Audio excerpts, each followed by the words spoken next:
Watch everything when it comes to Asian drama land, genres, countries, whatever. But if you have been watching my videos or listening to the podcast for any time, you will know that I primarily watch crime dramas. Crime dramas are my bread and butter. And I want to make this video today because I want to talk about some of my favorite crime dramas and thrillers that I've watched in the first half of 2025. That is January to June. Any crime and thriller dramas that I think are good and are worth watching and checking out for you guys. Now, I will say, as I've said in other videos, 2025 has been a very weird year for me.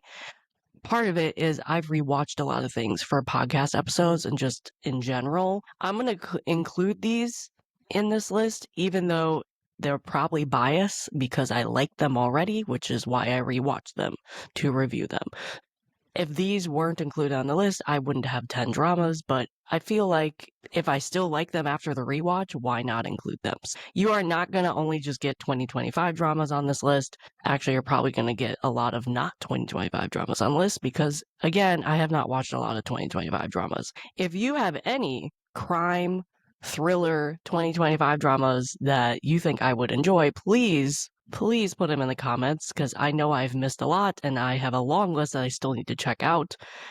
This is everything that I have watched in 2025 crime and thriller dramas that I enjoyed and I would recommend you check out from any country, not just Korea, but any country. I hope you like this list and let me know what you think of this list in the comments. The first one I'm going to talk about is Danger of Her, Season 1, and Season 1 only. This is a rewatch for me. I rewatched this because I wanted to watch Season 2, but I actually ended up dropping Season 2, so I would not recommend Season 2. But I would recommend Season 1. I thought it was a solid drama. Did I like it as much as the first time I watched it? No. I definitely saw more flaws in it, but if you want to try out a female-centered crime drama, I think this is a good one. It is a good, entertaining, solid crime Chinese drama.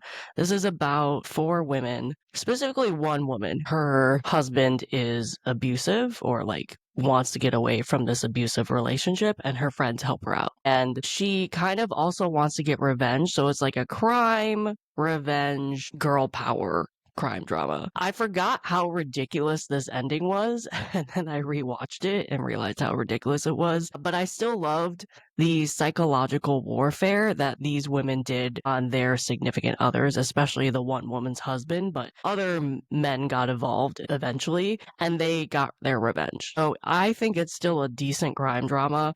I've seen worse. I've also seen better. So this is the first one I wanted to talk about. It's the first one I watched in 2025 as a rewatch, and I did downrate this from when I previously watched this in 2020, and I rated this a 7.5 out of 10.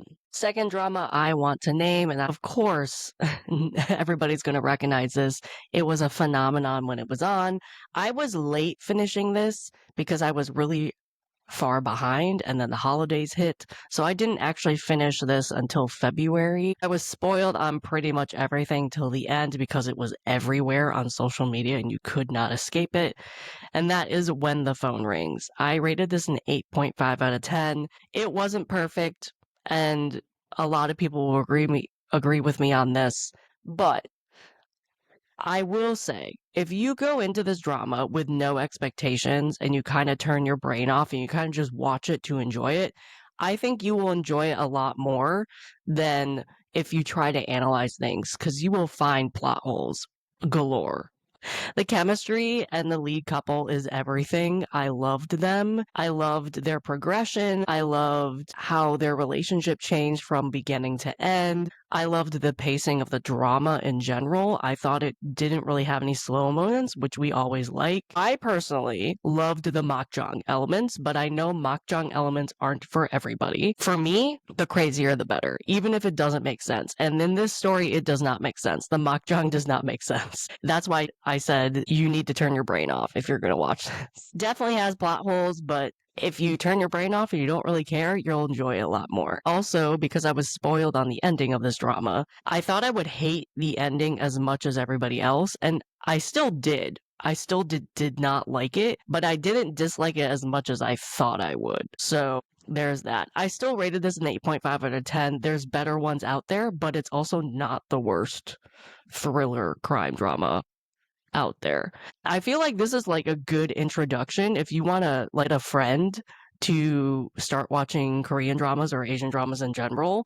This is a pretty good one to introduce them because you get hooked at the beginning. It has makjang elements, so it can tell your friend how crazy it might get, even though there has been crazier stuff, like Last Empress, for example. And it's entertaining and it has good chemistry. But I understand why people are like, Caitlin, why is this on your list? But 8.5 out of 10. It's in the first half of 2025. It might not be on this list by the end of the year, but we'll have to see what I end up watching. That was When the Phone Rings. All right, next one I'm going to mention is a drama I don't think a lot of people watched. I think it flew under the radar and people just didn't watch it. And that is Unmasked. It's a Korean drama that came out in 2025. This was advertised as a comedy. And while it has comedy elements and definitely has some comedic scenes, it is far darker than what the trailer and the teasers made us think it would be. It is dark. It is a dark crime drama about reporters, like investigative reporters. It's a little chaotic in the beginning, and I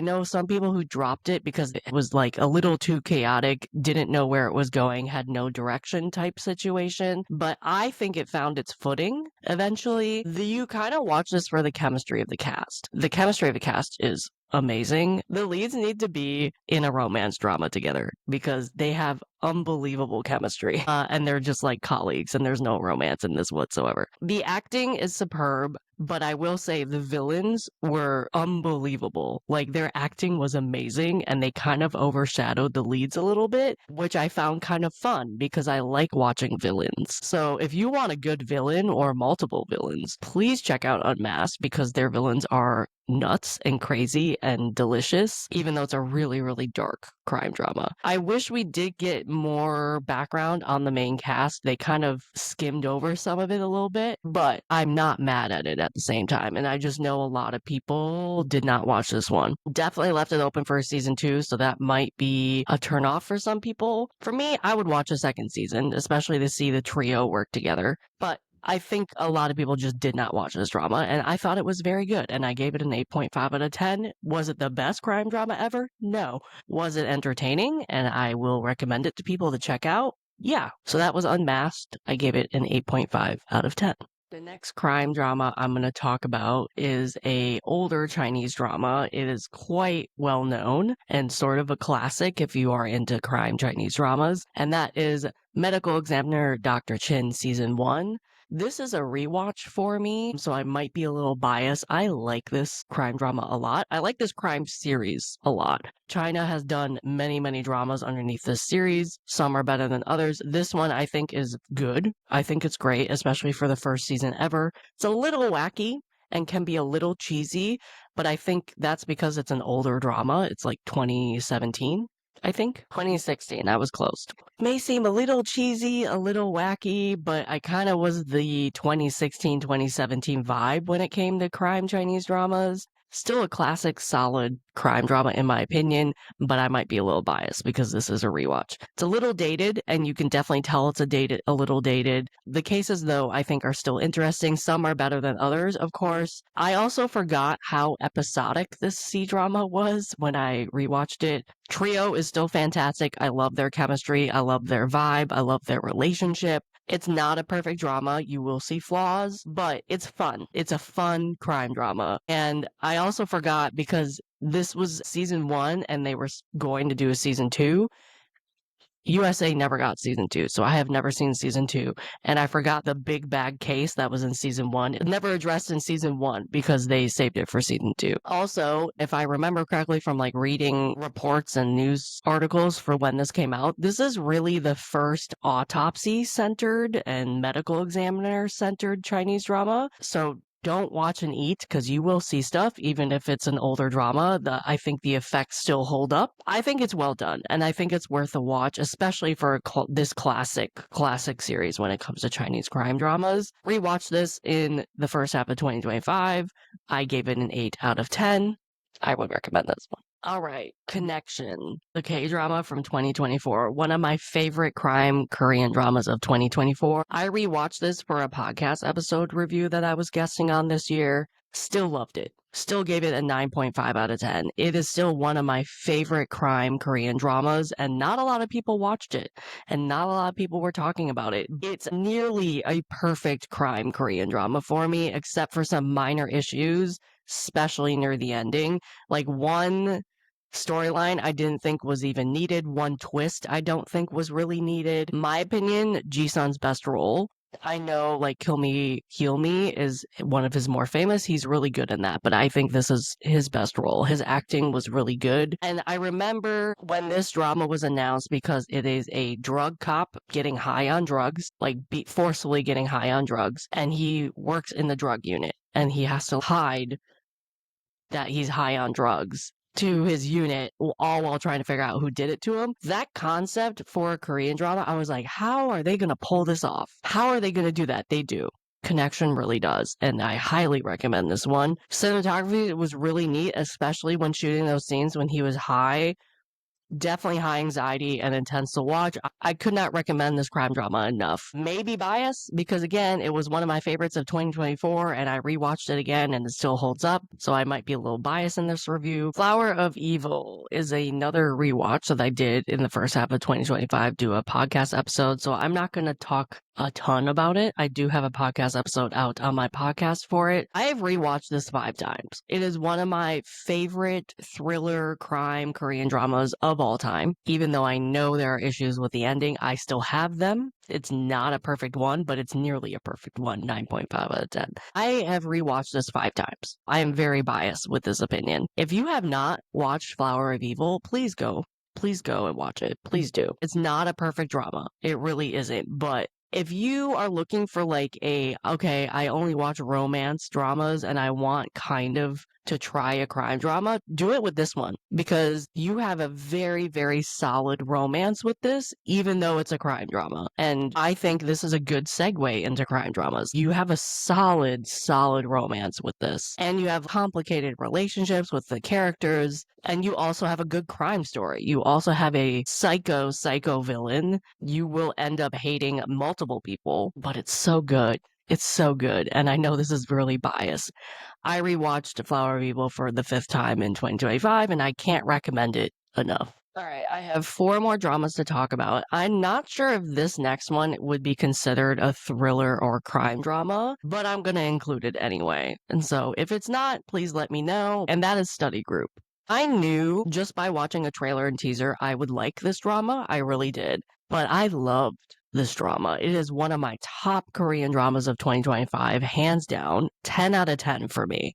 Loved, and I don't give 10 out of 10s a lot. And I gave 2 10 out of 10s so far this year. Study Group is one of them. It's a fantastic Korean drama. Love the found family. Multiple types of found family, too. The duality of the male lead is a lot of fun. On one hand, he's really goofy and just wants to be friends with everybody. On the other hand, he can punch you through a wall. It was fantastic, and it was acted so well. I loved rooting for the underdogs and watching them progress and improve and get allies and the politics of the entire school. I loved all of it. Loved that the drama still kept like some of the manhwa feel and kept that like comic book aesthetic. Love that. I thought that was really unique.